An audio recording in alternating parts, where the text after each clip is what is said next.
I think Raj Kumar గారు, రామ్మోహన్ రావు గారు, good afternoon. Srikanth గారు, మీకు అట్లాగే రాజ్ న్యూస్ ప్రేక్షకులకు నమస్కారం. ఒక పాయింట్ తోటి స్టార్ట్ చేద్దాం. రామ్మోహన్ రావు గారు, ఒక పాయింట్ తో స్టార్ట్ చేద్దాం.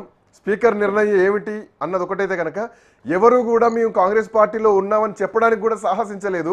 దానం నాగేందర్ ఒక అడుగు ముందుకేసి ఆయన సాహసం చేశారనే చెప్పాలి. ఎస్, నేను కాంగ్రెస్ పార్టీలోనే ఉన్నా, ఏ పార్టీలో ఉంటే ఆ పార్టీ జిహెచ్ఎంసీలో గెలుస్తాయని చెప్పేసి ఆయన ఇచ్చినటువంటి కామెంట్ని ఎట్లా చూడొచ్చు? రెండోది చెప్తాను నేను. రెండోది ఆయన ఏ పార్టీకి వచ్చింది ఆయన బండారా చెప్తాను. నేను ఏమంటున్నానంటే, శ్రీకాంత్ గారు, దేశవ్యాప్తంగా నిన్న ప్రపంచవ్యాప్తంగా ఒక రకంగా చెప్పాలంటే మనం 6100 కిలోల ఉపగ్రహాన్ని ఇంగిలోకి విజయవంతంగా పంపించడం, అది వార్త అయితే లేదు మనందరికి కూడా. అంటే జనరల్గా ఏమైతుందంటే, ఒకసారి నాకు మన అబ్దుల్ కలాం గారు రాష్ట్రపతిగా ఉండక ముందు సైంటిస్ట్ గా ఉన్నప్పుడు ఇజ్రాయెల్కి వెళ్తే అక్కడ ఇట్లాంటి రాజకీయ పరిణామాలు చాలా పెద్ద ఎత్తున ప్రభుత్వం అనేది సంభవించిందట. తెల్లారి పత్రికల్లో అవన్నీ వస్తాయి అనుకున్నాట.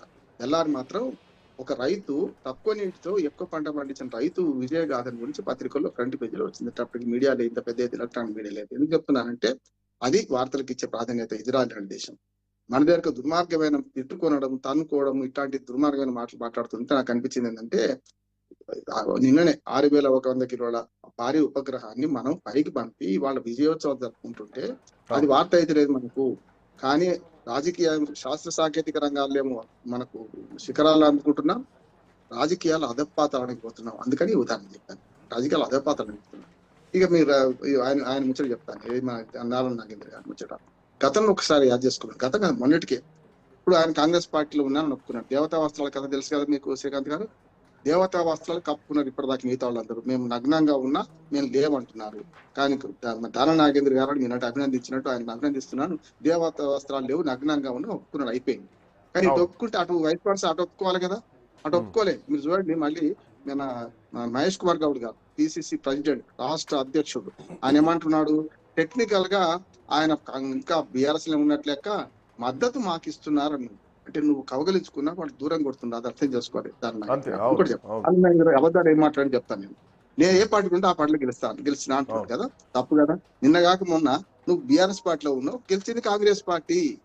ఇంకో మనందరికి ఇప్పుడు మన వీపు కనపడదు, వెనుక పోదాం. ఇంకా ఒకనాడు 2004లో మీ తెలుగుదేశం పార్టీ గెలుస్తుంది అద్భుతంగా, 2 సార్లు వాళ్ళ అధికారంలోకి వచ్చిండ్రు, 95 వాళ్ళే, 99 వాళ్ళే వచ్చిండ్రు.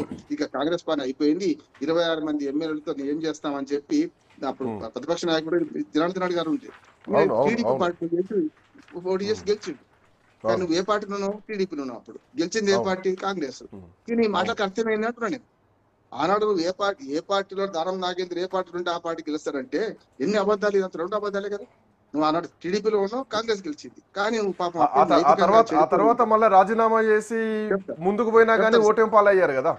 అదే చెప్తున్నా, అదే ప్రజలు ఏం చేస్తారో చెప్తున్నా. వీళ్ళ కరువు కాల్చి వాత పెడతారు అంటున్నాను. ఆనాడు టీడీపీలో గెలిస్తే టీడీపీ వ్యక్తి అని గెలిపించారు బీఫామ్ మీద.